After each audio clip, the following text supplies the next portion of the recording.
El marido de mi hija le derramó agua hirviendo en el brazo. Las ampollas se formaron al instante en su delicada piel, mientras mi nieto gritaba de terror. Cuando por fin pudo visitarme 3 semanas después, vi las cicatrices y mi sangre hirvió como el agua que él usó para marcarla. Esa misma noche hice una sola llamada. A la mañana siguiente, el marido me telefoneó rogando perdón. Pero ya era demasiado tarde. Pero antes de continuar, asegúrate de estar suscrito al canal y escribe en los comentarios ¿desde dónde nos estás viendo? Nos encanta saber hasta dónde llegan nuestras historias. El olor a canela impregnaba mi pequeña tienda esa tarde de octubre. Estaba acomodando nuevos bordados cuando la silueta familiar de Lucía apareció en la puerta. Mi corazón se llenó de esa alegría automática que solo una madre conoce, pero algo era diferente. Llevaba una blusa de manga larga a pesar del calor, y su rostro, antes luminoso como el sol, parecía una vela a punto de apagarse. «Mamá», dijo suavemente, forzando una sonrisa. Lucía siempre fue mi luz, mi esperanza en forma humana. Desde pequeña, sus sueños eran tan grandes como el cielo. Quería estudiar, viajar, conocer el mundo más allá de las montañas que rodeaban nuestra ciudad. Y lo logró. Se graduó como maestra, se casó con Ramón, un ingeniero civil de familia influyente, y tuvieron a Mateo, mi precioso nieto de 7 años. Dejé el bordado a un lado y la abracé, sintiendo su cuerpo tensarse bajo mi contacto. Algo andaba mal, muy mal. «Ven, preparé agua de Jamaica», la invité, guiándola a la pequeña sala en la parte trasera de la tienda. Mientras servía la bebida, un movimiento de Lucía hizo que su manga se subiera unos centímetros. Fue solo un vistazo, pero suficiente para que mi corazón se detuviera. En la piel delicada de su muñeca había una marca roja y ampollada, con bordes irregulares que parecían la cartografía de una pesadilla. «¿Qué es eso?», pregunté, mi voz más firme de lo que esperaba. Lucía bajó la manga con la velocidad de quien esconde un secreto terrible. «Nada, mamá. Se me cayó agua hirviendo mientras hacía café». La mentira sonó tan ensayada que casi le creí. Casi. Quise insistir, arrancarle la verdad, pero algo me detuvo. Un miedo ancestral, tal vez. El miedo a descubrir que mi peor pesadilla era una realidad. En cambio, le pregunté por Mateo, por las clases en la escuela donde ella daba clases, tratando de encontrar en las entrelíneas alguna pista de lo que realmente estaba pasando.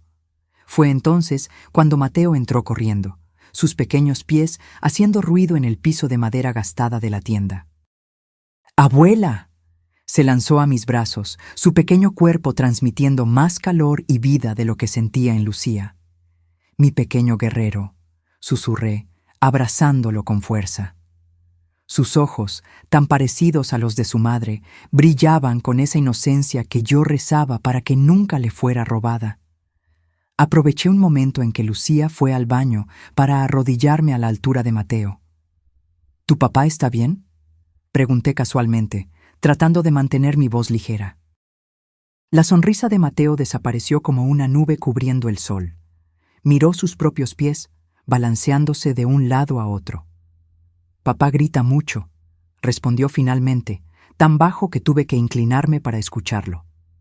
«Se le pone la cara roja como un chile cuando está enojado». Mi corazón se hundió. Mateo continuó, sus palabras saliendo como agua de una presa rota. «Ayer tiró la tetera caliente al piso. Mamá lloró». Tragué saliva, tratando de controlar el temblor que comenzaba en mis manos. Antes de que pudiera preguntar más, Lucía regresó, y el tema murió como una vela apagada por el viento. Se quedaron un poco más. Lucía evitando mi mirada, Mateo dibujando en un cuaderno viejo que guardaba para él. Cuando se despidieron, los observé por la ventana mientras caminaban por la calle de adoquines. Lucía encorvada, como si cargara un peso invisible. Mateo saltando a su lado, inconsciente del abismo que se abría bajo sus pies. Esa noche no pude dormir. La imagen de la quemadura en el brazo de Lucía bailaba detrás de mis párpados cerrados. No era una quemadura accidental. Yo conocía bien esas marcas. Era una quemadura intencional, con un patrón definido, como si alguien hubiera derramado algo hirviendo deliberadamente en su piel. La mañana llegó, trayendo decisión en lugar de miedo. Tomé el teléfono y marqué el número de Ramón. Mi yerno, el hombre a quien confié la felicidad de mi hija. Doña Carmen. Su voz sonó educada, casi amable. ¿A qué debo el honor? Vi las quemaduras en el brazo de Lucía. Dije sin rodeos, mi voz más firme que mi corazón. Hubo un silencio al otro lado de la línea. Un silencio que duró solo segundos, pero que dijo más que 1000 palabras. ¿Y si lo hice? La voz de él cambió por completo, volviéndose fría como el hielo. ¿Qué vamos a hacer al respecto? ¿Una anciana vendedora de canastas contra un Vázquez? Su apellido, el de una de las familias más influyentes de la región, fue pronunciado como un escudo, una armadura que lo protegía de las consecuencias de sus actos. Colgué sin responder. Mis manos temblaban tanto que apenas pude poner el teléfono en el gancho. La verdad estaba allí, cruda y terrible como una herida abierta. Ramón estaba quemando a mi hija, marcándola con fuego, como si fuera ganado. Y él creía estar por encima de la ley gracias a su apellido. Pude haber llorado. Pude haberme ahogado en la desesperación. Pero en su lugar sentí que algo diferente nacía dentro de mí. Algo antiguo y feroz, como una serpiente que despierta de un largo sueño. Ramón había cometido un error terrible. Había subestimado el poder de una madre. Tomé el teléfono de nuevo, pero esta vez marqué un número diferente. Un número que no usaba desde hacía años, guardado en una vieja agenda con la tapa descolorida. ¿Miguel? Mi voz sonó extraña a mis propios oídos. Soy yo, Carmen. Necesito tu ayuda. Miguel Saldaña había sido amigo de mi difunto marido, un hombre que conocía los rincones oscuros de la ley, los caminos que no aparecen en los mapas oficiales. Contestó al tercer timbrazo, como si hubiera estado esperando mi llamada todos estos años. Carmen, respondió simplemente. Por fin. 3 días después, estaba sentada en un café en el centro histórico de Morelia. El sol de la tarde doraba las fachadas coloniales, los turistas tomaban fotos de la magnífica catedral, y yo esperaba con una taza de café intacta frente a mí. Miguel llegó puntualmente, como siempre. Su cabello estaba más canoso, su rostro más marcado por el tiempo, pero sus ojos, esos ojos que veían a través de las personas, seguían siendo los mismos. «Muéstrame», pidió sin ceremonias, después de sentarse.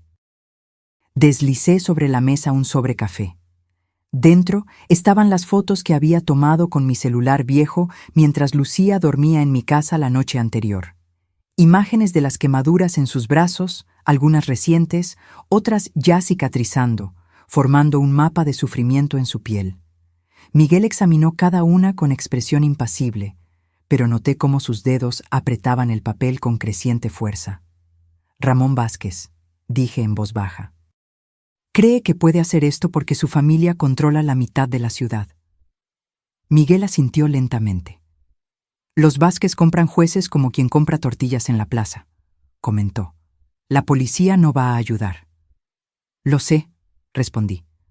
Por eso vine a ti. Miguel me miró por un largo momento, como si estuviera midiendo mi determinación. ¿Qué quieres, Carmen? Justicia, respondí simplemente. La palabra flotó entre nosotros, densa como el humo. Miguel guardó las fotos de vuelta en el sobre. La justicia no es gratis, ni es limpia como en las películas. ¿Estás segura? Pensé en Lucía, en la niña que acuné en mis brazos, a la que le enseñé a bordar, que soñaba con un mundo mejor. Pensé en las quemaduras en su piel, en el terror en sus ojos, en el futuro de Mateo creciendo en una casa donde la violencia era rutina. Estoy segura, respondí, mi voz sin dejar lugar a dudas. Miguel se levantó, guardando el sobre en el bolsillo interior de su saco. No me busques. Cuando sea el momento, te encontraré. Mientras lo veía partir, sentí que un peso se me quitaba de los hombros, solo para ser reemplazado por otro diferente. Acababa de poner un engranaje en movimiento, una máquina cuya naturaleza solo entendía parcialmente. La semana siguiente mantuve mi rutina con un esfuerzo deliberado. Abría la tienda cada mañana, tejía canastas bajo la suave luz que entraba por la ventana, vendía a los turistas que admiraban la auténtica artesanía mexicana. Sonreía cuando era necesario, hablaba cuando era apropiado, pero por dentro yo era puro fuego contenido. Lucía me visitó de nuevo, esta vez con nuevas marcas escondidas bajo las mangas. Su mirada estaba cada vez más distante, como si se estuviera retirando a algún lugar dentro de sí misma donde Ramón no pudiera alcanzarla. Era una estrategia de supervivencia que yo conocía bien. Mi propia madre había hecho lo mismo durante los años de abuso a manos de mi padre.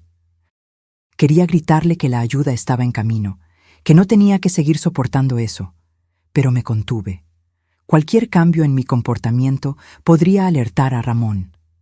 En cambio, le apliqué crema de aloe vera en las quemaduras más recientes, algunas con la forma perfecta de cucharas de metal calentadas, y me tragué mis lágrimas. «Estoy bien, mamá», susurró Lucía mientras trataba una marca particularmente fea en la parte interior de su codo. «Me lo merezco. Soy una pésima esposa». Sus palabras casi me rompieron. Era la voz de él hablando a través de ella, las mentiras que él plantaba en su mente mientras le quemaba el cuerpo. Me mordí la lengua hasta sentir el sabor metálico de la sangre. No era el momento de contradecirla. Eso solo la haría alejarse. Era el momento de esperar. 2 semanas después de mi conversación con Miguel, noté un coche negro estacionado en la esquina opuesta a mi tienda. Se quedó allí todo el día, el conductor invisible detrás de los vidrios oscuros. Al día siguiente, el mismo coche apareció de nuevo, y al siguiente. En ningún momento vi a alguien entrar o salir de él, pero sabía que estaba siendo observada. Extrañamente, esa presencia silenciosa me calmaba. Significaba que Miguel no había olvidado mi petición, que los engranajes estaban girando. Fue el miércoles que Ramón apareció en mi tienda. Entró como si el lugar le perteneciera, su traje caro y su reloj de oro formando un contraste impactante con las paredes desgastadas y las humildes canastas. «Suegra», saludó con una sonrisa que no llegaba a sus ojos. «Qué lugar pintoresco». Seguí tejiendo la canasta que tenía en las manos, como si su presencia no fuera más molesta que una mosca en la pared. «Ramón», respondí simplemente. Dio la vuelta a la tienda, tocando las artesanías con desdén. «Sabe, he notado que Lucía está muy apegada a usted últimamente. Visitas frecuentes, llamadas largas». Mantuve mis ojos en mi trabajo. «Somos madre e hija». Sí, agitó la mano, desechando lo obvio. «Pero me preocupa que estas visitas la estén distrayendo de sus obligaciones en casa. Mateo necesita la atención de su madre. Yo necesito una esposa presente». Finalmente levanté los ojos para mirarlo. «Y Lucía necesita un marido que no la queme con agua hirviendo». Su sonrisa se congeló. Por un instante vi la máscara deslizarse, revelando la oscuridad que había debajo. Luego, tan rápido como apareció, la sombra se fue, reemplazada por el encanto calculado. «Ay, Carmen, siempre con su imaginación fértil. Lucía es tan torpe, siempre tiene accidentes en la cocina». Se acercó, inclinándose sobre el mostrador. «Sería una pena que esos accidentes empeoraran, ¿no cree?» El miedo me atravesó como un cuchillo, pero no lo demostré. En cambio, miré más allá de él, hacia la ventana de la tienda. El coche negro seguía allí, silencioso como una promesa. «Sería una pena de verdad», respondí con calma, «para todos los involucrados». Ramón entrecerró los ojos, tratando de descifrar el significado detrás de mis palabras. Luego, con una última mirada de evaluación, salió de la tienda, dejando atrás solo el aroma de su perfume caro y una amenaza no verbalizada. Esa noche, Miguel por fin me llamó. Ha comenzado, fue todo lo que dijo antes de colgar. Me senté en el porche de mi pequeña casa, mirando las estrellas sobre Morelia. El aire olía a jazmín y a tierra húmeda después de una ligera lluvia. En noches como esa solía sentir paz, pero esa noche en particular, lo que sentí fue muy diferente. Era anticipación. A la mañana siguiente, la noticia llegó como un trueno en un día despejado. Ramón Vázquez, el respetable ingeniero de familia tradicional, estaba bajo investigación federal. Malversación, fraude en licitaciones, lavado de dinero. Las acusaciones se acumulaban como nubes de tormenta. Encendí la pequeña televisión en la tienda justo a tiempo para ver a Ramón saliendo de la oficina federal en Morelia, tratando de esconder el rostro de las cámaras. Su abogado hacía declaraciones apresuradas sobre acusaciones infundadas y persecución política. Pero la mirada aterrorizada de Ramón contaba otra historia. Dentro de mí, un sentimiento extraño floreció. No era exactamente satisfacción ni alegría. Era algo más primitivo, más honesto. Era la sensación de ver la balanza empezar a equilibrarse. Lucía apareció en la tienda horas después, con Mateo. Su rostro estaba pálido, los ojos rojos de tanto llorar. ¿Viste las noticias?, preguntó en voz baja, después de que Mateo se distrajera con un juego de soldaditos de madera que yo guardaba para él. Asentí. Las vi. Dais que es una conspiración, que alguien quiere destruirlo, continuó ella, su voz temblorosa. Está furioso, mamá. Nunca lo había visto así. Sentí que mi corazón se encogía. ¿Estás segura allí? Lucía desvió la mirada. Él no regresó a casa anoche. Está en la oficina, con los abogados. Tomé sus manos entre las mías, notando cómo se estremeció cuando toqué cerca de una quemadura reciente. Quédate aquí. Tú y Mateo pueden dormir en la habitación de invitados. No puedo, respondió rápidamente, el miedo evidente en su voz. Se pondría aún más furioso si se enterara. Dijo que necesito estar en casa, mantener las apariencias. Antes de que pudiera insistir, la puerta de la tienda se abrió y una joven entró. Cabello perfectamente peinado, ropa cara, un micrófono en la mano. Detrás de ella, un hombre con una cámara en el hombro. «¿Señora Carmen Ruiz?», preguntó la joven con una sonrisa profesional. «Soy Alejandra Mendoza, de Televisión Michoacán. Nos gustaría hablar sobre su yerno, Ramón Vázquez». Lucía palideció aún más, agarrando mi brazo con fuerza. Sentí el terror emanando de ella, como el calor de una llama. «Sin comentarios», respondí firmemente, colocándome entre la reportera y mi hija. «Por favor, retírese de mi tienda». La joven dudó, claramente no esperando resistencia. Solo algunas preguntas sobre las acusaciones y sobre los rumores de violencia doméstica. «Fuera», repetí, mi voz sin dejar espacio para la discusión. Cuando la puerta se cerró detrás de ellos, Lucía se desplomó en una silla, temblando. «¿Cómo lo saben?», susurró. «¿Quién contó sobre lo que pasa en casa?». Negué con la cabeza, fingiendo ignorancia, mientras mi corazón latía contra mis costillas. «No sé, mija. Tal vez alguien vio algo, dijo algo».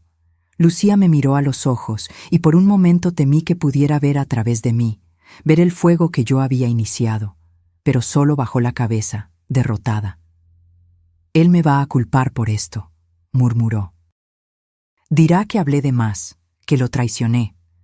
Sostuve su rostro entre mis manos, obligándola a mirarme. «Escucha bien, Lucía. Lo que Ramón te hace no es tu culpa. Nunca lo ha sido. Nunca lo será». Una lágrima solitaria rodó por su rostro. «No entiendes, mamá. Dijo que si intentaba dejarlo me quitaría a Mateo, que nadie me creería contra un Vázquez». Miré a Mateo, inocentemente jugando en la esquina de la tienda. Mi nieto, el niño de ojos brillantes que merecía mucho más que crecer en una casa donde el miedo reinaba. «Las cosas están cambiando», dije suavemente. «Confía en mí». Esa noche, después de que Lucía y Mateo se fueron, A pesar de mis protestas, recibí otra visita. Miguel entró silenciosamente por la puerta trasera, como una sombra deslizándose por la pared. Los federales encontraron documentos comprometedores en su oficina, informó sin preámbulos. Contratos sobrevaluados, cuentas en paraísos fiscales, pagos a funcionarios públicos. La familia está tratando de encubrirlo, pero hay demasiada gente involucrada. ¿Y qué hay de las otras cosas?, pregunté. ¿Sobre Lucía? Miguel se apoyó en la mesa, su rostro parcialmente iluminado por la débil lámpara. Tenemos testimonios, la empleada, el jardinero, incluso el chofer. Todos vieron las marcas, escucharon los gritos, pero... ¿Pero? Sin Lucía no tenemos caso. Ella necesita testificar, Carmen.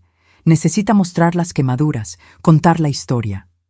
Cerré los ojos, sintiendo el peso de esa verdad. Tiene miedo. La amenazó con Mateo. Miguel suspiró, pasándose la mano por el cabello canoso. Ramón ya sobornaba a los jueces de familia desde hace años. En un proceso de custodia normal, él ganaría. ¿Y ahora? Una lenta sonrisa se formó en sus labios. Ahora está acorralado. La familia ya no puede protegerlo como antes. Todos están tratando de salvar su propio pellejo. Sentí que una llama de esperanza se encendía en mi pecho. ¿Entonces hay una posibilidad? La hay, confirmó Miguel, pero solo si Lucía es valiente.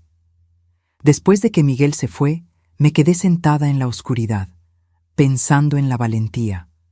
No la valentía de las películas, grandiosa y espectacular, sino la valentía silenciosa que las mujeres como yo y Lucía necesitábamos cada día. La valentía de despertar y enfrentar otro día. La valentía de proteger a los que amamos, incluso cuando nuestro propio mundo se está desmoronando. A la mañana siguiente fui a la casa de Lucía, una mansión imponente en el barrio más exclusivo de Morelia, con paredes altas y un jardín meticulosamente cuidado. Un monumento a la riqueza de los Vázquez y para mi hija, una prisión dorada. La empleada me recibió con ojos asustados, susurrando que el señor estaba en casa y de mal humor. Ignoré su advertencia y me dirigí directamente a la sala de estar, donde encontré a Ramón al teléfono, el rostro rojo de ira. «No me importa lo que cueste», le gritaba al aparato. «Compra al maldito juez, compra al fiscal, compra a quien sea necesario». Cuando me vio, sus ojos se entrecerraron peligrosamente. «Te llamo luego», murmuró al teléfono antes de colgar. «¿Qué hace aquí, suegra?» «Vine a ver a mi hija», respondí con calma, aunque sentía que mi corazón se aceleraba. «Lucía está indispuesta», respondió secamente. «Vuelva otro día». Me mantuve firme. «¿Dónde está Ramón?» Algo en mi voz debió sonar diferente, porque me estudió con renovada atención. «¿Por qué la prisa, Carmen? ¿Por qué ahora?» Se acercó, su perfume caro invadiendo mi espacio. Curioso cómo todas estas acusaciones surgieron de repente, ¿no?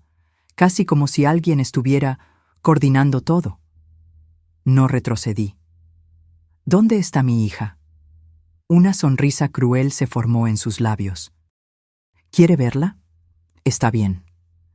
Me condujo escaleras arriba hasta el dormitorio principal. Abrió la puerta con un gesto teatral, revelando a Lucía sentada en el borde de la cama, encogida como un pájaro herido. Levantó la vista cuando entramos, y el terror en su mirada me heló la sangre. «Mira quién vino a visitarte, querida», anunció Ramón con falsa cordialidad. «Tu madre está preocupada por ti».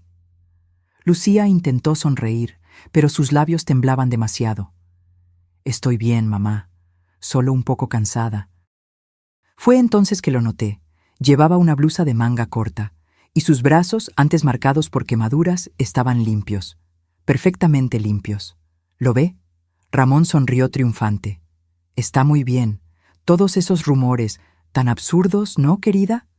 Lucía asintió mecánicamente, aún sin encontrar mi mirada. «¿Dónde está Mateo?», pregunté, sintiendo que mi estómago se hundía. «Con mi madre», respondió Ramón de inmediato. Le encanta pasar tiempo con su nieto. Lo entendí todo en ese momento. Ramón había escondido la evidencia, probablemente obligando a Lucía a usar algún maquillaje especial para cubrir las quemaduras, y estaba usando a Mateo como rehén emocional. Lucía jamás hablaría mientras su hijo estuviera bajo el control de la familia Vázquez. Me gustaría quedarme unos minutos a solas con mi hija, pedí mirando directamente a Ramón. Él dudó, claramente sin querer dejarnos solas, pero preocupado por las apariencias. 5 minutos, concedió finalmente. Tengo llamadas importantes que hacer. Cuando la puerta se cerró detrás de él, corrí hacia Lucía, tomando sus manos entre las mías. ¿Qué te hizo?, susurré con urgencia. ¿Dónde están las marcas? Lucía miró la puerta, aterrorizada, antes de responder en una voz casi inaudible.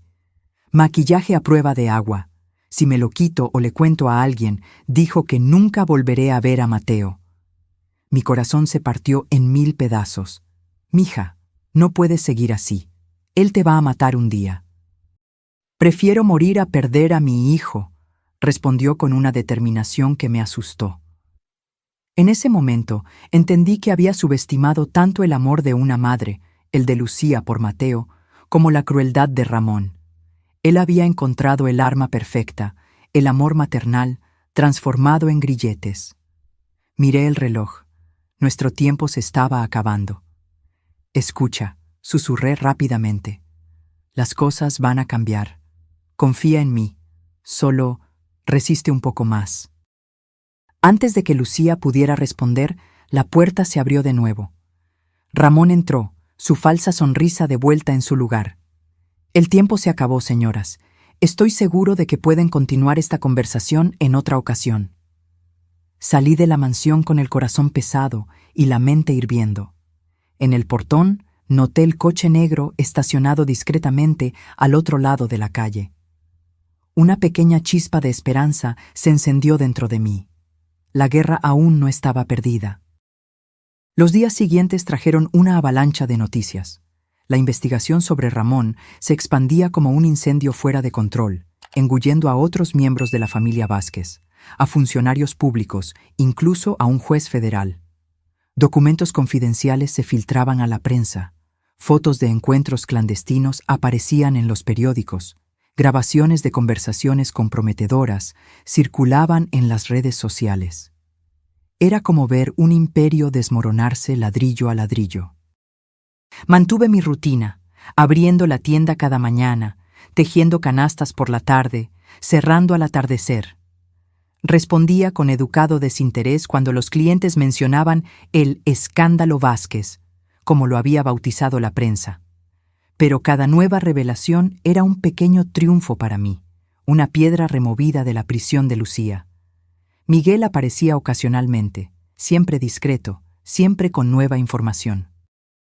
La matriarca de la familia está tratando de distanciarse, me contó en una de esas visitas. Ramón está cada vez más aislado.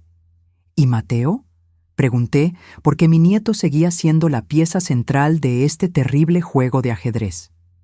Todavía con su abuela paterna, respondió Miguel con un suspiro. Pero hay movimiento. Ella se da cuenta de que el barco se está hundiendo. Una semana después de mi visita a la mansión, Lucía apareció en la tienda. Estaba pálida, más delgada, pero había algo diferente en sus ojos, una chispa que no veía desde hacía mucho tiempo. «Mamá», llamó suavemente después de que el último cliente se fue. «Necesito mostrarte algo». Levantó lentamente la manga de su blusa, revelando las quemaduras, ya no escondidas por maquillaje, sino visibles en toda su horrible realidad. Algunas ya cicatrizando, otras aún recientes, todas contando la historia de años de abuso sistemático. «¿Por qué ahora?», pregunté, sintiendo tanto alivio como miedo. «Doña Pilar trajo a Mateo a verme ayer», explicó, refiriéndose a su suegra. «Estaba diferente. Dijo que la familia está preocupada por el comportamiento impulsivo de Ramón». Lucía soltó una risa amarga. Después de todos estos años, ahora están preocupados. Sostuve sus manos. ¿Qué significa eso? Significa que se están alejando de él, mamá. El barco se está hundiendo y las ratas están saltando. Sus ojos se encontraron con los míos, determinados. Estoy lista para hablar. Esa misma tarde, Miguel trajo a una fiscal federal a mi tienda. Diana Ortiz era una mujer de unos 40 años, con ojos incisivos que no se le escapaba nada y una postura que transmitía autoridad sin esfuerzo.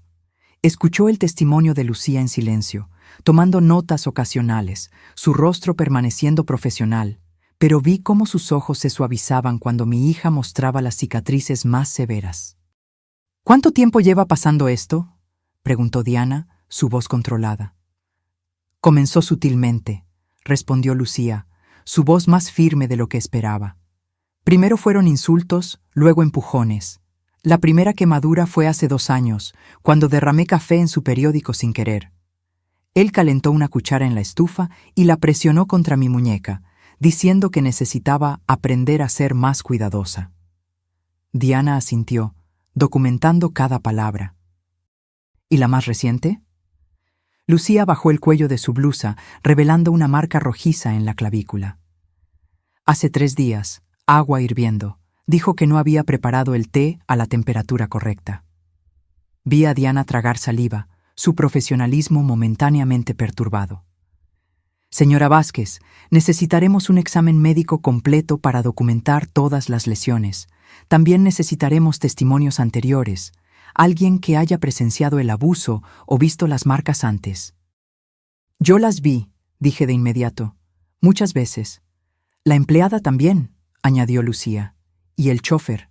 A Ramón no le importaba quién estuviera viendo cuando sucedía. Arrogancia, comentó Miguel desde su rincón. Típico. Creía que estaba por encima de la ley. Diana cerró su cuaderno de notas. Tenemos pruebas suficientes para una orden de arresto por el delito de violencia doméstica. Con eso y las acusaciones financieras, no saldrá pronto. ¿Y Mateo?, preguntó Lucía, el miedo regresando a su voz. Mi hijo. Con la evidencia que tenemos, conseguiremos una orden de custodia temporal para usted, aseguró Diana. Su familia puede intentar luchar, pero en las circunstancias actuales... No lucharán, interrumpió Miguel, con una leve sonrisa en los labios. Los Vázquez son ratas que dejan el barco que se hunde. Nadie va a arriesgar su propio cuello para ayudar a Ramón ahora. Esa noche, después de que todos se fueron, Lucía se sentó conmigo en el porche de mi pequeña casa. Mateo dormía adentro, exhausto después de un día de exámenes médicos y testimonios. ¿Cómo lo hiciste, mamá?, preguntó suavemente. ¿Cómo derribaste a un hombre como Ramón? Miré al cielo estrellado, sopesando mis palabras. No hice nada más de lo que cualquier madre haría, respondí finalmente.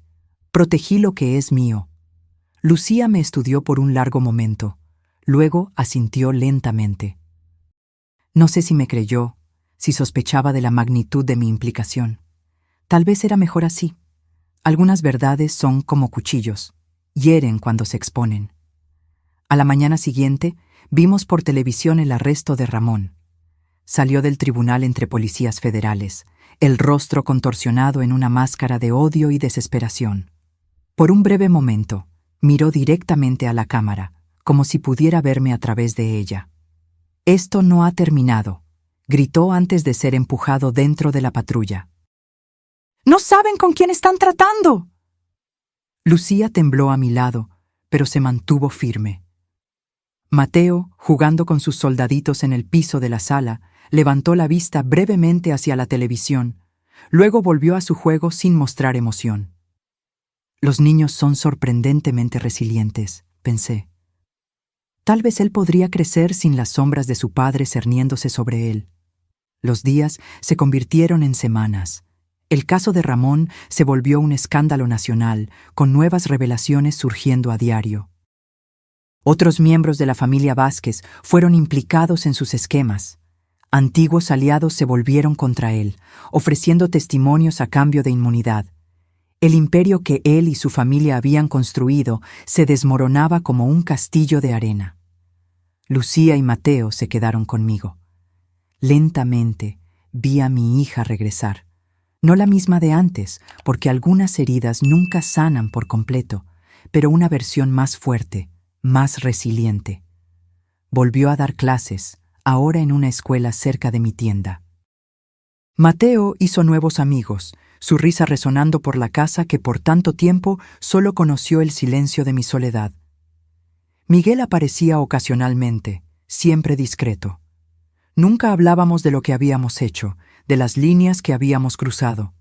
Algunas verdades es mejor dejarlas en las sombras. Una tarde de domingo, mientras Lucía y Mateo visitaban el mercado, Diana Ortiz apareció en mi tienda. No vestía su traje formal. Estaba en jeans y camiseta, su cabello suelto en lugar del habitual moño estricto. «Señora Carmen», saludó formalmente. «¿Podemos hablar?». Le ofrecí café, que aceptó con una sonrisa. Nos sentamos en la pequeña sala trasera, el aroma a canela y café llenando el aire. «El juicio de Ramón comienza en 2 semanas», informó. «Con la evidencia que tenemos, enfrentará una pena severa, tanto por los crímenes financieros como por la violencia doméstica». Asentí, esperando. Había algo más en su visita, podía sentirlo. «Curioso cómo todo se desencadenó», continuó, sus ojos estudiándome. «Todas las pruebas surgiendo simultáneamente, los testimonios, los documentos filtrados, casi como si alguien estuviera orquestando todo». Mantuve mi expresión neutral, revolviendo mi café lentamente. «La justicia tiene sus propios caminos, ¿no es así?». Diana sonrió ligeramente. «Sí, los tiene». Tomó un sorbo de café antes de continuar. «Sabe, en la Facultad de Derecho, mi profesor decía que hay 2 tipos de justicia, la de los tribunales y la de la calle. La primera es lenta, imperfecta, a veces falla. La segunda es rápida, eficiente, pero peligrosa». «¿Y cuál prefiere usted?», pregunté. «Depende del día», respondió con una sinceridad sorprendente. Luego, colocando la taza sobre la mesa, añadió: «Algunas personas no merecían el poder que tenían. Ramón Vázquez es una de ellas». Nos quedamos en silencio por un momento, un entendimiento no verbalizado flotando entre nosotras. «¿Qué pasó con su familia?», pregunté finalmente. «La madre regresó a España. Los hermanos están tratando de salvar lo que pueden de los negocios, distanciándose de él». Diana dudó. Luego continuó: «La parte interesante es que nadie está realmente luchando por él. Es como si todos supieran que se merece lo que le está pasando». Cuando Diana se fue, me quedé sentada sola, contemplando el torbellino de los últimos meses. Había desatado fuerzas que apenas comprendía, puesto en movimiento engranajes que ahora giraban por su cuenta. Había cruzado líneas que nunca imaginé cruzar. Pero cuando Lucía y Mateo regresaron del mercado, ella riéndose de algo que el niño había dicho, su rostro libre de ese miedo constante que por tanto tiempo la había acompañado, supe que lo haría todo de nuevo, sin dudarlo. El juicio de Ramón duró menos de lo que esperábamos. La evidencia era abrumadora, los testimonios devastadores. Lucía habló por casi 2 horas, su voz ganando fuerza a medida que describía los años de abuso. Mostró cada cicatriz, explicó cada quemadura. Cuando terminó, hubo un silencio sepulcral en la sala del tribunal. Yo testifiqué después de ella, contando lo que había visto, cómo había intentado ayudar. No mencioné a Miguel, ni las medidas que tomamos. Algunas verdades permanecen enterradas. La empleada de la casa también testificó, describiendo cómo encontraba a Lucía llorando en el baño, aplicándose hielo en quemaduras recientes. El chofer relató los arranques de furia de Ramón, las amenazas que hacía abiertamente. Y luego, sorprendentemente, la propia madre de Ramón, doña Pilar, apareció para testificar. Entró a la sala del tribunal con una dignidad silenciosa, evitando mirar a su hijo. «Señora Vázquez», comenzó el fiscal, «¿estaba usted al tanto de los abusos que su hijo infligía a su esposa?». Doña Pilar mantuvo la mirada fija al frente, las manos cruzadas sobre su regazo. Sí, respondió simplemente. Un murmullo recorrió la sala. ¿Y usted no hizo nada para impedirlo? Cerró los ojos brevemente. Mi marido también era un hombre difícil. En nuestra familia, las mujeres aprenden a no cuestionar. Luego, volteándose hacia Lucía por primera vez, añadió: Lo siento mucho, hija mía, te fallé. Vi a Lucía llevarse la mano a la boca, conmocionada por esta confesión inesperada. Ramón, sentado con sus abogados, parecía haber envejecido 10 años. Su rostro, antes arrogante, ahora mostraba profundas líneas de desesperación. Cuando el juez pronunció la sentencia, 18 años por violencia doméstica, más 12 por los crímenes financieros, Ramón no mostró emoción. Solo me miró a mí, una mirada larga y calculada que me estremeció hasta los huesos. Esto no ha terminado, murmuró mientras los guardias se lo llevaban. No era una amenaza vacía, era una promesa. Esa noche celebramos en silencio en casa.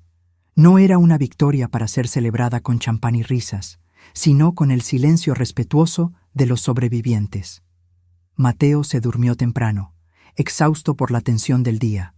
Lucía y yo nos quedamos en el porche, observando las estrellas. ¿Qué va a pasar ahora?, preguntó suavemente. Ahora vivimos, respondí. Un día a la vez. Lucía apoyó su cabeza en mi hombro, como hacía cuando era niña. Tengo miedo, mamá. Miedo de que encuentre una manera de lastimarnos, incluso desde la prisión.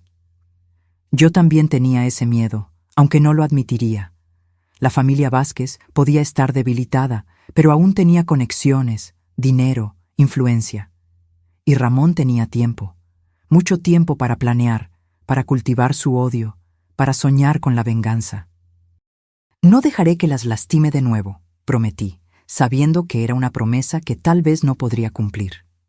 Nunca más. 3 meses después del juicio, la vida había encontrado un nuevo ritmo. Lucía daba clases a tiempo completo, Mateo se adaptaba bien a la nueva escuela y yo seguía con mi tienda de artesanías. Raramente hablábamos de Ramón o de lo que habíamos pasado. Era como si intentáramos borrar ese capítulo de nuestras vidas. Entonces, un miércoles común, Miguel apareció en la tienda. Su rostro estaba más grave de lo habitual, los ojos sombríos. Hubo un intento de fuga, informó sin preámbulos. Ramón y otros 2 prisioneros. Los guardias los interceptaron a tiempo. Sentí que mi corazón se detenía por un instante. ¿Estaba viniendo para acá? ¿Para nosotros? Miguel asintió lentamente. Encontraron mapas, notas. Había planeado todo cuidadosamente. ¿Qué hacemos ahora?, pregunté, mis manos temblando ligeramente. Fue transferido a una prisión de máxima seguridad en otro estado, respondió Miguel. Pero eso no significa que estemos a salvo. Aún tiene contactos, gente que le debe favores. Esa noche no pude dormir. Me quedé en el porche hasta el amanecer, observando las sombras, imaginando asesinos en cada ruido de la noche. La venganza de Ramón se cernía sobre nosotras como una tormenta distante, pero inevitable. Fue Lucía quien propuso la solución, una semana después. «Vámonos», dijo durante el desayuno. «Dejar Morelia, empezar de nuevo en otro lugar». La miré sorprendida. «¿Abandonar todo? ¿La tienda, tu escuela, los amigos de Mateo?» Lucía asintió, sus ojos mostrando una determinación que me recordó dolorosamente a mí misma. «Es la única manera de ser realmente libres de él, mamá. Mientras estemos aquí, siempre seremos las víctimas de Ramón Vázquez, la familia que derribó a los poderosos Vázquez. En otro lugar, podemos ser solo nosotros mismos». Consideré sus palabras, sintiendo el peso de la decisión. Morelia era mi hogar desde hacía más de 4 décadas. Mi marido estaba enterrado aquí. Mis recuerdos, buenos y malos, estaban impregnados en estas calles de adoquines, en estas paredes coloniales. Pero luego miré a Mateo, dibujando tranquilamente en la mesa de la cocina, y a las cicatrices en los brazos de Lucía, marcas que nunca desaparecerían por completo. ¿Qué era un lugar comparado con su seguridad? ¿A dónde iríamos?, pregunté finalmente. Lucía sonrió, la primera sonrisa verdaderamente libre que vi en su rostro en años. Estaba pensando en Mérida, clima cálido, cerca de la playa, buenas escuelas para Mateo, y lejos, muy lejos de aquí. Miguel nos ayudó con los preparativos. Nuevos documentos, una casa modesta en un barrio tranquilo de Mérida, transferencias bancarias discretas. Diana Ortiz, sorprendentemente, también ofreció ayuda, asegurándose de que nuestro paradero permaneciera confidencial en los registros oficiales. Le vendí la tienda a una joven artesana, una chica amable con ojos brillantes y manos hábiles que me recordaba a mí misma hace décadas. Empaqué solo lo esencial: algunas prendas, fotografías familiares, los instrumentos de tejido que heredé de mi madre. La víspera de nuestra partida, hice una última visita al cementerio. Me arrodillé ante la tumba simple de mi marido, trazando las letras desgastadas de su nombre. «Nos vamos, amor», susurré a la piedra fría. «Protegí a nuestra hija, como tú lo habrías hecho. Pero ahora necesitamos un nuevo comienzo». Sentí lágrimas calientes rodando por mis mejillas. No hubo respuesta, solo el suave susurro de las hojas en los árboles de arriba. Pero de alguna manera, sentí paz. Sentí que él lo entendería. Dejamos Morelia antes del amanecer, en un coche alquilado con vidrios oscuros. Miguel nos acompañó hasta el aeropuerto, su rostro impasible como siempre. «Salvaste nuestras vidas», le dije antes de que abordáramos. «Nunca lo olvidaré». Él solo asintió, apretando mi mano brevemente. «Tú hiciste lo imposible, Carmen. Derribaste un imperio con nada más que determinación».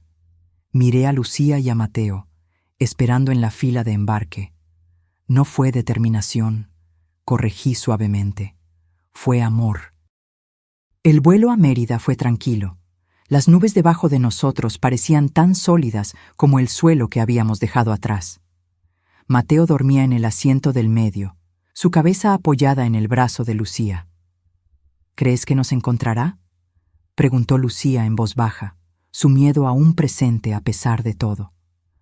Tomé su mano, notando cómo las cicatrices comenzaban a aclararse. «No», respondí con una confianza que no sentía del todo. «Este capítulo ha terminado». Pero incluso mientras decía esas palabras, sentí un escalofrío en la espalda. Ramón no era un hombre que olvidara. Su odio no disminuiría con el tiempo, solo se profundizaría como una herida infectada.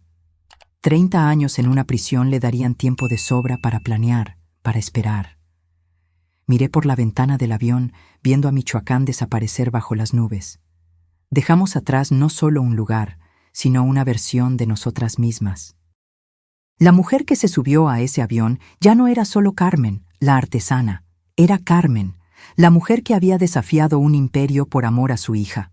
Carmen, que había aprendido que la justicia a veces llega por caminos inesperados, y si un día Ramón nos encontraba, no encontraría a las mismas mujeres asustadas.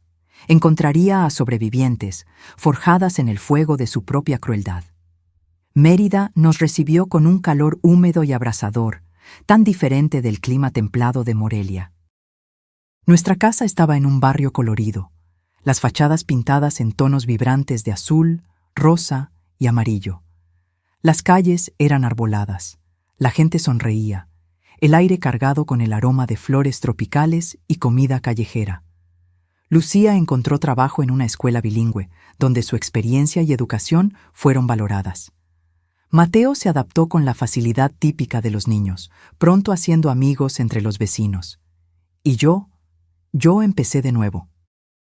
Monté un pequeño taller en la parte trasera de la casa, donde continué tejiendo canastas y bordando servilletas. Al principio, solo vendía a vecinos y amigos de Lucía. Luego, una tienda en el centro turístico comenzó a comprar mis piezas con regularidad. Pronto, los turistas americanos y europeos descubrieron mi trabajo, encantados con lo que llamaban auténtica artesanía yucateca, aunque mis diseños todavía llevaban la influencia de Michoacán. Los meses se convirtieron en años.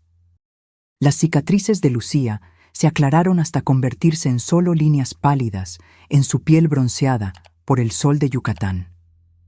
Mateo creció, convirtiéndose en un adolescente alto y pensativo, con talento para el dibujo.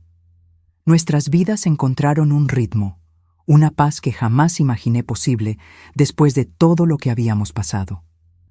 Ocasionalmente, noticias de Morelia llegaban a nosotras. Miguel llamaba de vez en cuando, siempre de números diferentes, siempre con conversaciones breves y codificadas. Diana Ortiz nos enviaba tarjetas de Navidad con mensajes genéricos, pero que nos reafirmaban que estábamos a salvo, olvidadas. Ramón permanecía en la prisión, su imperio desmantelado, su familia dispersa. La justicia había prevalecido, o eso pensábamos. Fue un jueves común cuando nuestra paz se vio alterada. Yo estaba en el porche, tejiendo un nuevo diseño en una canasta, cuando noté el coche, negro, vidrios oscuros, estacionado al otro lado de la calle. Podría ser una coincidencia. Mérida estaba llena de turistas ricos con coches de alquiler. Pero algo en la manera en que permanecía allí, inmóvil, despertó un escalofrío de memoria. Observé el coche durante toda la tarde. No se movió. Nadie entró ni salió. Cuando Lucía llegó del trabajo, con Mateo justo detrás cargando su mochila de la escuela, le mencioné casualmente sobre el vehículo. Ella se congeló, siguiendo mi mirada. «¿Cuánto tiempo lleva ahí?», preguntó, su voz baja para que Mateo no escuchara. «Desde el mediodía, por lo menos». Lucía respiró hondo, forzando una sonrisa. «Probablemente no es nada.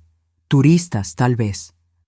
Pero esa noche revisó las cerraduras 3 veces antes de dormir. Yo me quedé despierta hasta tarde, sentada cerca de la ventana delantera, observando. El coche todavía estaba allí cuando finalmente sucumbí al sueño. A la mañana siguiente había desaparecido. Sentí un alivio momentáneo, seguido de una ola de paranoia. ¿A dónde había ido? ¿Por qué? ¿Quién nos estaba observando? Llamé a Miguel ese mismo día, usando el número de emergencia que él nos había dado años atrás. ¿Un coche negro?, repitió, su voz tensa incluso a través de la conexión telefónica precaria. ¿Estás segura? Absolutamente, respondí, sintiendo que el miedo familiar regresaba. Es él, ¿verdad? Ramón encontró una manera. Miguel se quedó en silencio por un momento. Todavía está en prisión, dijo finalmente. Revisamos regularmente, pero... ¿Pero? Su madre, doña Pilar, falleció hace 2 meses. En el testamento le dejó todo a un sobrino, Alfonso Vázquez, un primo de Ramón que siempre le fue leal. Sentí que mi sangre se helaba. ¿Y él podría estar buscándonos? Es posible, admitió Miguel. Voy a investigar. Mientras tanto, estén atentas. Cualquier movimiento sospechoso, avísenme de inmediato. En los días siguientes, el coche negro apareció de nuevo, siempre a la distancia, siempre solo observando. Nunca pudimos ver quién estaba dentro. Comencé a acompañar a Lucía y Mateo a todos lados, a la escuela, al trabajo, al mercado. Mis ojos constantemente revisando sobre mis hombros, buscando el vehículo que se había convertido en símbolo de nuestro miedo. Fue Mateo quien finalmente lo vio, al conductor. Estábamos regresando del mercado cuando el niño, ahora de 13 años, se detuvo abruptamente. «Ese hombre nos está siguiendo», dijo, señalando discretamente a un hombre de mediana edad parado cerca de un puesto de frutas. Estaba en mi escuela ayer y en el restaurante donde almorzamos hoy. Miré en la dirección indicada y sentí que mi corazón fallaba. El hombre era alto, delgado, con cabello canoso bien cuidado. Llevaba ropa cara, gafas oscuras y tenía algo familiar en su porte, la misma arrogancia que Ramón llevaba, la misma manera de posicionarse como si el mundo le perteneciera. «Vámonos a casa», susurré, tirando de Mateo y Lucía. «Ahora». Esa noche tomamos una decisión. No podíamos seguir huyendo para siempre, viviendo con miedo, mirando sobre nuestros hombros. Si Alfonso Vázquez nos había encontrado, otros también podrían. La sombra de Ramón nos seguiría eternamente, a menos que lo enfrentemos, concluyó Lucía, su voz sorprendentemente firme. De una vez por todas.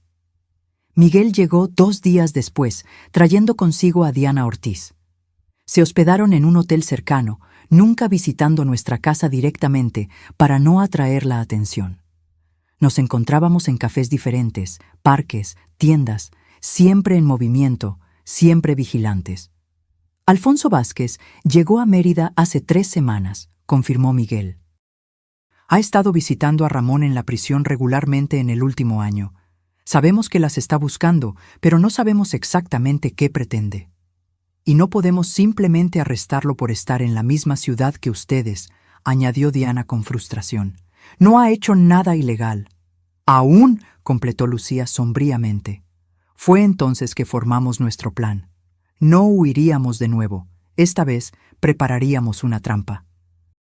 Si Alfonso quería llegar a nosotras, le dejaríamos un camino abierto, pero en nuestras condiciones, en nuestro territorio. Diana organizó una vigilancia policial discreta. Miguel contrató a guardias de seguridad privados para monitorear nuestra casa y los lugares que frecuentábamos, y yo decidí hacer algo que nunca imaginé hacer. Compré un pequeño revólver. Miguel me enseñó a usarlo en un campo aislado en las afueras de la ciudad. Mis manos temblaban con cada disparo, el retroceso del arma enviando ondas de dolor por mis brazos envejecidos. Pero seguí practicando, día tras día, hasta que el peso del metal se volvió familiar, hasta que pude acertar al objetivo consistentemente. Espero no necesitarlo nunca, comenté mientras limpiábamos las armas después de una sesión. Miguel me miró con sus ojos sabios y cansados. Yo también, Carmen, pero en este mundo, a veces la mejor defensa es estar preparado para lo peor. 2 semanas después, Alfonso hizo su movimiento. Era domingo por la mañana. Lucía y Mateo habían salido para la misa. Parte del plan, dejarme sola en casa como carnada. Yo estaba en la cocina, preparando café, cuando escuché el sonido distintivo de alguien forzando la puerta trasera. Mi corazón se aceleró, pero mis manos permanecieron firmes. Lentamente, tomé el revólver escondido en el cajón de la cocina. El peso del metal era reconfortante, real. Me coloqué contra la pared, respirando profundamente para calmar mis nervios. La puerta se abrió. Pasos silenciosos cruzaron la pequeña lavandería. Luego él apareció, Alfonso Vázquez, aún más imponente de cerca. Alto, elegante, con la misma mirada de superioridad que toda la familia Vázquez parecía poseer como herencia. Señora Carmen, saludó con falsa cordialidad, como si fuera un invitado esperado. Por fin nos encontramos. Mantuve el arma apuntada hacia él, mi voz más tranquila de lo que esperaba. ¿Qué quieres, Alfonso? Él sonrió, una sonrisa que no llegaba a sus ojos. Solo conversar. Ramón le manda saludos. Su primo está en la prisión donde pertenece, respondí, y es allí donde se quedará por los próximos 30 años. Alfonso caminó casualmente por la cocina, examinando los portarretratos en la pared como si estuviera en un museo. ¿Sabe lo que Ramón me dijo? Que usted es la verdadera arquitecta de su caída. No Lucía, no los fiscales, usted. Se volteó hacia mí, sus ojos fríos. Una simple vendedora de artesanías que derribó el imperio Vázquez. ¿Qué quieres? Repetí, mi dedo firme en el gatillo. Justicia, respondió simplemente. Ojo por ojo. Usted destruyó su vida, así que él me envió a destruir la suya. Fue en ese momento que noté el brillo metálico en su mano. Un cuchillo, largo y afilado. Mi corazón se aceleró, pero mantuve la compostura. No vas a lastimar a mi familia, declaré, mi voz sin dejar lugar a dudas. Alfonso se rió, un sonido frío y calculado. No pretendo lastimar a nadie, Carmen, solo llevarle un mensaje de vuelta a Ramón. Dio un paso adelante, el cuchillo reflejando la luz de la mañana, que su venganza ha sido consumada. En ese momento escuché sirenas a lo lejos. la señal de que Miguel y Diana habían detectado la invasión, de que la ayuda estaba en camino. Pero Alfonso también la escuchó. Su rostro se contorsionó de furia. «Usted planeó esto», siseó, avanzando hacia mí. No dudé. El entrenamiento de Miguel tomó el control, mi cuerpo actuando por instinto. 2 disparos, no para matar, sino para inmovilizar. El primero le dio en el hombro, el segundo en la pierna. Alfonso cayó, el cuchillo tintineando en el piso de baldosas. La policía llegó minutos después, seguida por Miguel y Diana. Mientras los paramédicos atendían a Alfonso, yo permanecí sentada en el porche, el revólver ahora seguro en las manos de Miguel. Mi cuerpo temblaba incontrolablemente, la adrenalina finalmente disipándose. «Se acabó», dijo Diana, sentándose a mi lado. «De verdad, esta vez». «¿Cómo puedes estar segura?», pregunté, mi voz débil. «Porque encontramos evidencia en el hotel de Alfonso, cartas de Ramón, detallando todo el plan». No solo quería asustarlas, quería eliminar a los testigos que lo pusieron en prisión. Diana colocó su mano en mi hombro. «Con esto, Ramón enfrentará nuevas acusaciones. Conspiración para asesinato.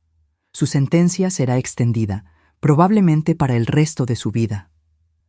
Cuando Lucía y Mateo regresaron, encontraron la casa rodeada de patrullas policiales y una ambulancia. Lucía corrió hacia mí, el pánico en sus ojos. «Estoy bien», aseguré, abrazándola con fuerza. «Todos estamos bien ahora». Esa noche, después de que todos se fueron, la policía, los paramédicos, Miguel y Diana, me senté en el porche con Lucía y Mateo. El cielo de Mérida estaba despejado, salpicado de estrellas que parecían infinitamente más brillantes después de todo lo que habíamos pasado. «Pudiste haber muerto hoy», dijo Lucía suavemente, sosteniendo mi mano. Sus cicatrices se rozaron contra mi piel arrugada, marcas de batallas diferentes, pero ambas testigos de nuestra supervivencia. «Pero no morí», respondí simplemente, «y ahora él nunca más nos alcanzará». Mateo, que se había mantenido inusualmente callado desde que regresó a casa y descubrió lo que había sucedido, finalmente habló. «¿Le disparaste, abuela? ¿De verdad?» Miré a mi nieto, ahora casi un hombre, pero aún con esa inocencia en la mirada que tanto había luchado por preservar. «Sí», respondí honestamente. «Para proteger a nuestra familia». Él asintió lentamente, absorbiendo esta nueva verdad sobre su abuela de 60 y tantos años.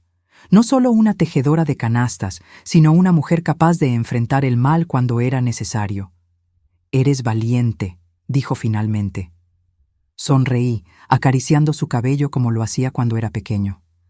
«No, mijo. Solo una madre, solo una abuela». En los días que siguieron, nuestra historia fue brevemente noticia. Primero a nivel local, luego nacionalmente cuando se estableció la conexión con el caso Vázquez. Periodistas aparecieron en nuestra puerta, queriendo detalles, queriendo transformar nuestro dolor en titulares. Rechazamos todas las entrevistas, todos los invitados a programas de televisión. Nuestra historia era nuestra, no un espectáculo para el consumo público. Diana se aseguró de que los procesos legales fueran discretos. Alfonso fue acusado de intento de homicidio, posesión ilegal de arma y conspiración. Las cartas encontradas en su habitación de hotel sirvieron como evidencia no solo contra él, sino también contra Ramón, quien recibió nuevas acusaciones de conspiración para asesinato directamente desde su celda en la prisión. «Nunca más verá la luz del día como un hombre libre», me aseguró Miguel en su última visita antes de regresar a Morelia. «Ahora puedes descansar, Carmen». Descansar. Una palabra tan simple, pero que llevaba el peso de años de vigilancia, de miedo, de mirar constantemente sobre los hombros. ¿Podría ser verdad? ¿Que finalmente éramos libres? 6 meses después del incidente con Alfonso, nuestra vida había encontrado un nuevo ritmo. Lucía recibió un ascenso en la escuela, convirtiéndose en coordinadora pedagógica. Mateo, inspirado tal vez por los eventos recientes, decidió que quería estudiar Derecho cuando terminara la preparatoria. para ayudar a personas como nosotros, abuela, explicó con la simplicidad directa de la juventud. En cuanto a mí, abrí una pequeña tienda en el centro histórico de Mérida, no solo para vender mis artesanías, sino para enseñar. 2 veces por semana ofrecía clases de tejido a mujeres locales, muchas de ellas provenientes de situaciones de vulnerabilidad. No se trataba solo de canastas y bordados, se trataba de independencia, de crear con las propias manos, de transformar el dolor en belleza. En una de esas clases, una joven llegó con el rostro marcado por moretones mal disimulados bajo maquillaje espeso. Sus manos temblaban mientras intentaba aprender los primeros puntos de bordado. Reconocí en ella el mismo miedo que había visto en los ojos de Lucía años atrás. Después de la clase, le ofrecí un café en el pequeño espacio en la parte trasera de la tienda. Ella aceptó vacilante, sus ojos revisando constantemente el reloj, la señal de alguien con miedo de llegar tarde, de provocar la ira de un agresor. «Mi nombre es Carmen», dije suavemente, sirviendo el café en tazas de cerámica de colores. «Y puedo ayudar si quieres». Ella levantó la vista, sorprendida. «¿Ayudar con qué?» «Con cualquier cosa que necesites», respondí, indicando discretamente los moretones en su rostro. A veces necesitamos algo más que solo aprender a bordar. La joven, Gabriela era su nombre, se echó a llorar.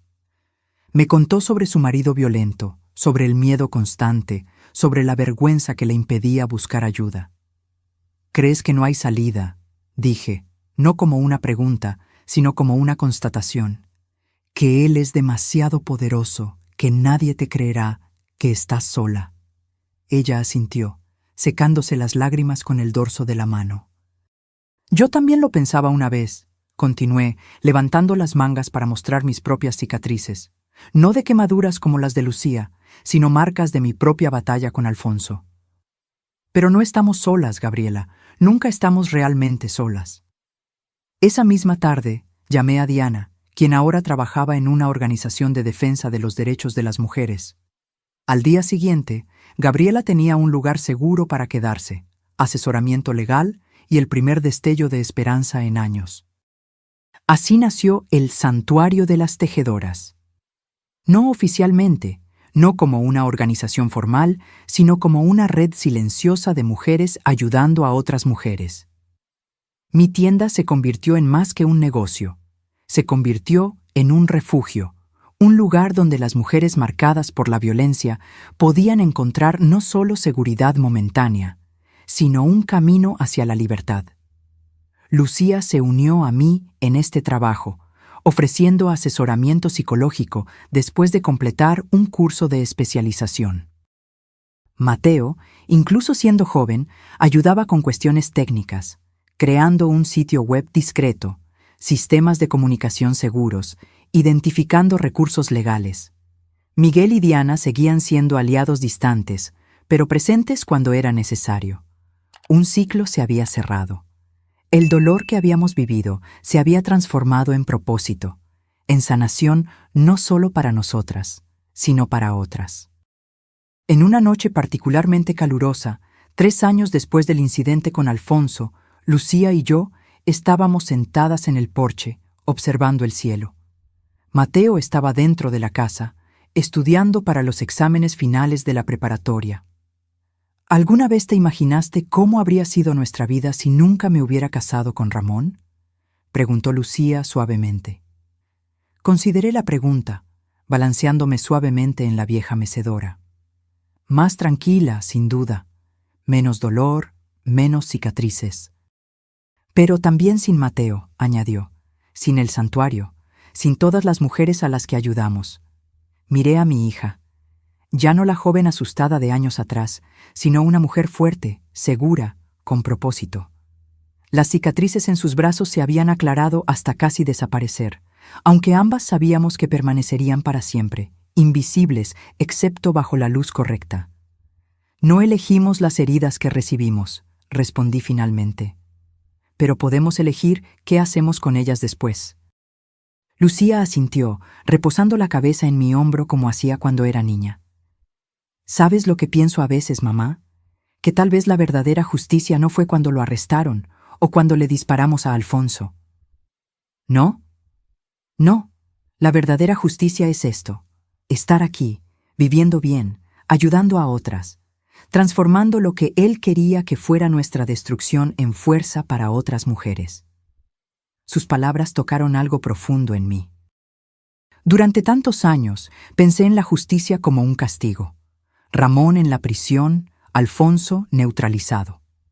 Pero Lucía tenía razón. La verdadera justicia era más profunda, más duradera. Era la transformación del dolor en propósito, del miedo en valentía, del silencio en voz. Esa noche, cuando finalmente me retiré, me detuve frente al espejo de la habitación. El rostro que me miraba era el de una mujer de casi 70 años. Cabello completamente canoso, líneas profundas alrededor de los ojos y la boca, manos nudillos de décadas tejiendo canastas. Pero también el rostro de una guerrera, de una sobreviviente, de una mujer que había enfrentado lo peor que la vida podía ofrecer y había emergido entera. Ya no solo Carmen, la artesana, ahora Carmen, la protectora, Carmen, la justiciera. El revólver que había usado contra Alfonso permanecía guardado en una caja de madera en el fondo del armario. No lo había tocado en años y esperaba no necesitarlo nunca más. Pero su presencia era un recordatorio de que la justicia a veces requiere más que leyes y tribunales, de que el amor de una madre puede ser la fuerza más poderosa y peligrosa que existe. A la mañana siguiente recibí una llamada de Diana. Ramón está muerto, informó sin preámbulos. Suicidio en la prisión, aparentemente. Sentí una ola de emociones complejas, no alegría, no exactamente alivio, tal vez solo la sensación de un círculo que finalmente se cerraba. ¿Cómo?, pregunté simplemente. Se ahorcó con las sábanas, dejó una carta. Diana dudó. La mencionó a usted, Carmen. Dijo que usted ganó. Después de colgar, me quedé un largo tiempo sentada en el patio, observando a los colibríes en las flores de hibisco. La noticia de la muerte de Ramón debería haber traído un alivio completo, un cierre. Pero en su lugar, solo sentí una quietud reflexiva, como el silencio después de una tormenta devastadora. No se lo conté de inmediato a Lucía. Dejé que tuviera un día más de paz sin pensar en Ramón. Esa noche, cuando finalmente compartí la noticia, su reacción fue similar a la mía. No alegría, no tristeza, solo aceptación silenciosa. Es extraño, comentó mientras preparábamos la cena juntas. Una parte de mí siempre lo imaginó vivo, planeando, esperando, como si fuera inmortal. Hombres como él parecen más grandes que la vida, respondí, cortando vegetales con movimientos precisos. Especialmente cuando nos lastiman, les damos poder sobre nosotros, en nuestras mentes. ¿Y ahora? Me detuve mirando a mi hija. Ahora es solo un hombre que vivió mal y murió solo, nada más. 2 semanas después, recibí un paquete por correo. Sin remitente, solo mi nombre y dirección en una caligrafía desconocida. Dentro, encontré solo 2 artículos: una copia de la carta de suicidio de Ramón y una fotografía antigua de Lucía, Mateo y yo, tomada en Morelia años antes de nuestra huida. La carta era breve, escrita en una caligrafía nerviosa e irregular. Carmen, usted ganó. Me quitó todo. Mi libertad, mi familia, mi nombre. No me queda nada que perder. Pero sepa esto, incluso en la muerte, no la dejaré en paz. El miedo vivirá con usted, el miedo de que nunca estará realmente segura, de que mi sombra siempre la seguirá. Ramón Vázquez. Miré fijamente esas palabras de odio, la fotografía que de alguna manera había obtenido, su último intento de alcanzarnos, de asustarnos, incluso desde la tumba. Entonces hice algo que me sorprendió a mí misma. Me reí, una risa verdadera, liberadora, porque finalmente entendí. Ramón nunca había comprendido el verdadero poder que poseíamos. Él pensaba que el miedo era nuestra debilidad, cuando en realidad se había convertido en nuestra fuerza. Quemé la carta y la foto en el patio, observando las llamas consumir las últimas palabras de un hombre que una vez pensó que era intocable. Mientras el humo subía hacia el cielo azul de Yucatán, sentí que los últimos vestigios de miedo se disipaban. Esa noche abrí la caja donde guardaba el revólver. Lo examiné una última vez, sintiendo su peso, recordando el momento en que había cumplido su propósito. Luego lo desarmé metódicamente, como Miguel me había enseñado, separando cada pieza. Al día siguiente, llevé las piezas a diferentes lugares de la ciudad, desechándolas una a una. Ya no necesitaría esa arma. La batalla había terminado. El santuario de las tejedoras siguió creciendo. Más mujeres venían, aprendían, sanaban, seguían adelante. Algunas regresaban para ayudar a otras, creando una cadena de fuerza y solidaridad que se expandía más allá de Mérida, más allá de Yucatán. Lucía finalmente conoció a Carlos, un profesor de literatura en la misma escuela donde trabajaba. Un hombre amable, paciente, que comprendía su pasado sin permitir que definiera su futuro juntos. Mateo lo aceptó lenta, cautelosamente, pero con el tiempo se desarrolló un afecto genuino entre ellos.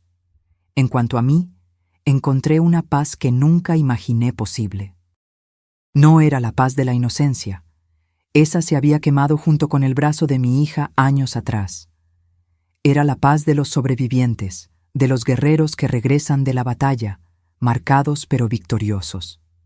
En mi cumpleaños número 70, Lucía y Mateo organizaron una pequeña celebración en el patio de nuestra casa. Invitamos a las mujeres del santuario. Miguel y Diana vinieron de lejos para la ocasión, e incluso Carlos preparó un pastel especial.